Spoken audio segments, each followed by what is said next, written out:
Welcome to the podcast. If you'd like to listen to an ad-free version of this episode and all of our episodes, then search True Crime Today Premium Plus on Apple Podcasts and press subscribe. That's our premium channel where all of our ad-free and advanced episodes live, all in one place. True Crime Today Premium Plus. Search it on Apple Podcasts and press subscribe. Even try it for 3 days free.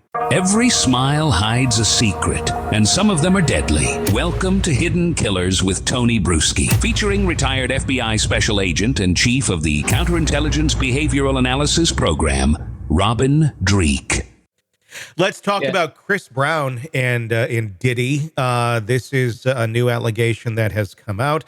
This is not accusing Diddy directly, but this is kind of another one of those where, hey, at the party, just similar, we've seen allegations also against, who did we have last week? I believe it was Kanye West, correct? Right. We had those allegations. I just want to say the wrong person. Again, allegations, that's where it is. It's a civil case. But we have another one here. This is coming out of the Chris Brown documentary that is on Netflix right now, which I had a chance to watch just the other day. This guy, I mean, Chris Brown, we know we've seen this story for more than a decade now. The allegations, not even, I mean, we've seen the video, we've seen the pictures of what he did to Rihanna. That's pretty much out there as fact and truth. He's done his own documentary about it, trying to atone for everything. But this clearly is another pattern. If these allegations are true, I mean, it's kind of like once an abuser, always an abuser. Some of them break their cycle, some of them stop, but a lot of them don't. And Chris Brown seems to be one that hasn't. We've heard rumblings and rumors over the years after Rihanna that this guy still does what he wants to do. It's kind of his world. And then these horrible allegations of this sexual assault that took place at the Diddy party. It's more evidence that Diddy just kind of had this atmosphere of, bring who you want here to this land because we have different laws and rules in Diddy world. Right.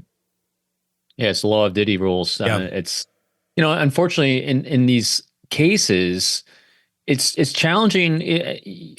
Again, you have the horrendous act that was done against the supposed victim. And then you have, so I'm just kind of reversing it. So he says he's innocent. His lawyer says he's innocent. And they're saying it, people are just jumping on the bandwagon. Well, maybe, but that's why in these cases, you need a lot of really good hard evidence if you can get it, photos, texting, witnesses, things like that. Because when you actually, like you said, when you have a pattern behavior of having this kind of behavior with others, you're going to have a lot of legit claims against you, and you're also going to have a lot of people that are going to just try to jump on that bandwagon. But going back to the perpetrator of the crime to begin with, if you didn't establish a pattern behavior of having this abhorrent behavior, no one would be coming at you to begin with. Well, I mean, what is shocking to me about the whole Chris Brown thing, number one, the fact that he's still a celebrity, the fact that people still listen to his music and go to his concerts. What he did to Rihanna, I mean, he tried to push her out of a moving car. And then he beat the hell out of her while she was in the driver's seat, or in the passenger seat. I mean, this is, if it was on video, it'd be just as bad as the Cassie video, if not worse.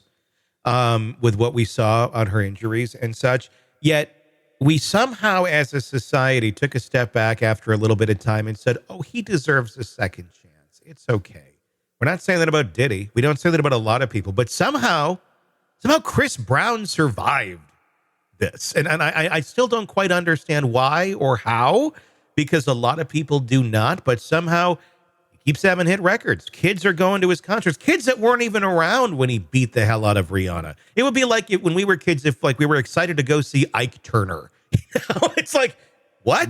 But somehow this is like a thing. And he still fills stadiums with young people half his age that just seem to kind of go along with the fandom of, he's Chris Brown, he's great. Oh, that's all in the past. And not seeming to think that this person is capable of clearly what he is. I think there's a few things there. I'm trying to remember the details. I wasn't covering true crime at the time when this happened, but throwing some conjecture in there in my Wayback hat. one, the volume is different between Chris Brown and Diddy. That's part of it as well. And the age, we're because with Diddy, people were suspecting the ages are going to keep getting younger. Not at the time with Chris Brown, it was Rihanna. Yeah. And it was celebrity on celebrity. And this is celebrity on victim, with Diddy as well. So I think I don't think any one thing is going to be the difference between Diddy and him, but they're all like pebbles that are tilting the scales. And then because celebrities doing bad things to other celebrities doesn't garner as much sympathy from a general population as celebrities doing things to the general population and victimizing them. Cassie was a celebrity. It was all celebrity on celebrity, both of them. Yeah, I know. I still think it must be volume, and maybe at the time he was owning it differently than Diddy is, because you had the video back then of Chris Brown, and you didn't have video of Diddy, and so it was. You mean reverse that is what you had? Yeah, that's what I meant. Yeah. And so it's a puzzle though. I don't quite understand it either, but I think that it's the people and the type of victims that are involved, I think, rule a lot of that. And also the timing. Yeah. And, timing has a lot to do with this too. I mean, we covered this too on the Menendez case. How people viewed sexual assault at different time periods in our history is very different, believe it or not. Yeah. And so I think we're a lot more aware and sensitive to those things now than we even were 5, 10, 15, 20 years ago.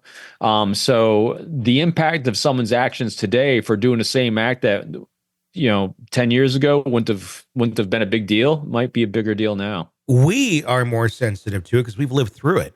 Those who have not don't seem to be. I'm talking about the young fans, and I think that's the disconnect here. The young fans, the 20-some-year-olds that are into Chris Brown, hell, I mean, even like early 30s, they may not have any recollection. I mean, they would have probably been alive when it happened, but they would have been little when the Chris Brown and Rihanna thing took place. So it's not necessarily like right there as like this happened in timeline. It's part of the history book. It's like people who didn't live through Pearl Harbor, people who didn't live through 9/11. They have a different connection to the facts because there's something with humans where if we weren't alive for the time, it's not quite as impactful as if we were. I know we're doing our conjecture on this stuff, the noodling on it. Yeah. I'm curious too. So Chris Brown, he kept producing content, correct? Oh yeah. Is Diddy?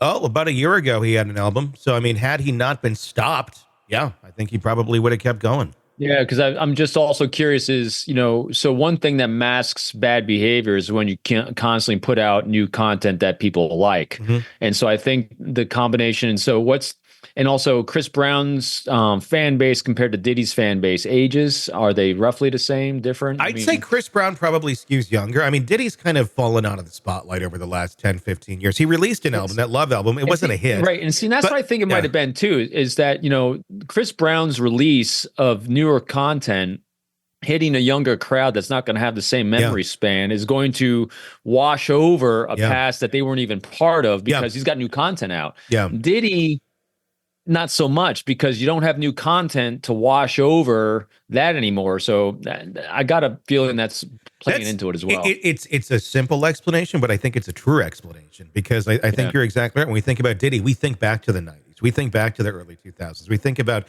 that time in history.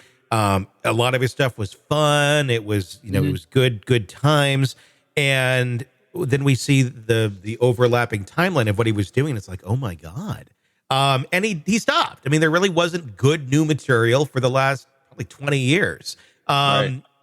Chris Brown has continued to put out hit songs over the last 20 years. And you're right. It's a new generation. I don't think there's a ton of people who are in their 40s who listen to Chris Brown initially that maybe still be jamming out to Chris Brown. Some, but he's managed to finagle a whole new generation with all new music. And that I think is the thing is they're able to overlook it because, this content is so good. And fandom's an interesting thing. Fandom can make you overlook horrible things in people. There's still R. Kelly supporters out there that just refuse to believe. I mean, what is that? I mean, we see it in politics where things are just obviously horrible as shit. Yet they're like, he's the greatest individual or she's the greatest individual in the world. Notice I'm not taking sides there. But it can be on anything where it's just, I am not going to see reality. My blinders are on, no matter how much is directly in front of me and on the side screaming, this is wrong and horrible. People just keep going down these paths. So part of what I think this is when you have an individual that has great talent that creates content that's consumable, it's going to allow people to, well, in their own minds, to want to look past what's negative about them because they have great consumable content, because they're great artists, or they have great talent. And when a great talent stops creating consumable content that people want, it's easier to focus on their wrongness. Yeah. And I think that's, you look back through history, there's a lot of people in history with amazing talent, but had a abhorrent behavior. Yeah. That, I mean, just look at, all the things you've heard about, again, just the rumors and stuff. You have the Andy Warhols, you have the Woody Allens, you have a lot of people that had some off person. I mean, there's a lot of claims. Leonardo da Vinci. Let's go all the way back to him. He had a lot of charges back then. Being homosexual was illegal. He had a lot of charges that came against him that got waived because they liked him. Yeah. Because they loved the content that he was producing, the art he was producing, the things he made himself valuable. I guess a good way to put it. He made himself valuable to the people that wanted his content. And when people want your content because you now are producing something that makes them feel good about themselves, again, go back to what you're still reading, Robert Greene's Law of Human Nature. We love to consume content that validates our own self-opinion. Chris Brown must be producing content continually that was validating people's self-opinion about who they are, what they want to believe, the things they feel emotionally. And so since he's continually producing content that allows people to connect with themselves and feel better about themselves, as opposed to Diddy, who's just relying on the power he had accumulated without producing content, it starts blowing up, I think. That's interesting. I mean, I would say Michael Jackson is probably a fairly decent comparison as well. He stopped producing decent content 10, 15 years before his death. I mean, did he come out with, his last album was, I think, 2001 ish. And that didn't really produce many hits either. Good album, by the way. I personally enjoyed it, but no, it wasn't a hit. And as his celebrity kind of went down in terms of new content, there was still the lore. It's like, oh my God, Michael Jackson, that was given. That would be there forever. It still is. He's dead. But he wasn't producing content that people really liked. We weren't even calling it content back then. We used to call it songs. Right. But yeah, there was that. And as the content that was good decreased, the allegations against him increased, and the believability, at least of the public, and I'm not saying anything about the actual content of the allegations, I'm just saying public as a whole, started to believe it more and more. Initially, there was a ton of denial. There's no way this could be true. He's being taken advantage of. He's Michael Jackson. People are going to do this, blah, blah, blah, blah, blah. But then it just kept going, and the list kept going. And I, personally, at the end of the day, if I were to base my opinion on everything we talk about on the show and personalities and stuff, do I think he probably did some bad things? Yes. Do I think he even knew what he was doing? No. I think he had such a personality disorder. Doesn't excuse it by any means. There was some dark shit going on there. But I think he was so brainwashed in his own world, it was different. Like a Lori Vallow almost. Just they believe what they're doing is right. But all that being said, the society, it slowly drifted to, yeah, he's probably a shitty human being deep down, but he's got good songs. And then we still kind of disconnected it. It's interesting what we connect and what we disconnect from historically once we've really kind of seen who the person truly is, whether it's Michael Jackson, R. Kelly, Bobby Brown, whatever, you name it. So these are great points we're making on this content or these songs that these celebrities are producing and how it resonates with their audience and gives them a pass because, in other words, it allows people to ignore the negative aspects of their personality. Elvis is another great one. God, yes. He would be R. Kelly today if this shit happened. And it wasn't through, he wasn't doing bad things to people, but he was such a self-destructive person that after he's stopped creating good content, good songs, people started focusing on the negative aspects of him and his issues and demons he's dealing with, his relationships. And so the public aspect of him started plummeting. So what did he do? He reinvented himself with a CBS special, skyrocketed back up again, and then fell again. And it was the entire time, if you think about it, all the way the public was either supporting him or going against him came down to the content he was producing at the time. It was. But I mean, with Elvis, there's another argument there with him, and that's the women. I mean, look, Lisa, or not Lisa, not Lisa Marie, her mother, Priscilla. Yeah, Priscilla. Yeah. 14 when they started dating. Yeah. R. Kelly.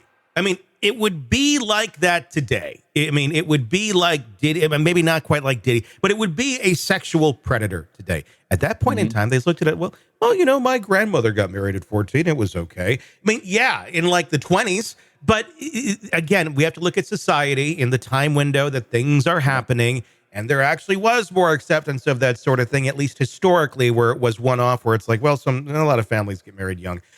Today, child predator. Without a doubt. Yeah. But he made good songs, so we stick with that. And that's just this weird disconnect that we seem to have with our celebrity culture. If someone makes us feel good, then we give them a pass a lot of times, too much so, without actually looking at the facts. Because again, our higher brain is the cognitive, thoughtful brain. The emotional brain is the lower brain. And when we're listening or we're witnessing beautiful artwork, it's more of our emotional brain that's engaged. And so we tend to give passes to things we might not otherwise want to give passes to. Welcome to the podcast. If you'd like to listen to an ad-free version of this episode and all of our episodes, then search True Crime Today Premium Plus on Apple Podcasts and press subscribe. That's our premium channel where all of our ad-free and advanced episodes live, all in one place. True Crime Today Premium Plus. Search it on Apple Podcasts and press subscribe. Even try it for 3 days free. Let's be honest. Nothing kills the thrill of a good murder mystery like a commercial for laundry detergent. It's like someone slapping a closed sign on your favorite dive bar. But you're not here for that, are you? You're here for the good stuff. So ditch the ads and upgrade to True Crime Today Premium Plus on Apple Podcasts. With True Crime Today Premium Plus, you get your crime straight. No chaser. Commercial free with extended interviews and early access. It's like getting the bartender's special when the bar's already closed. Search for True Crime Today Premium Plus on Apple Podcasts. Subscribe and drink it all in.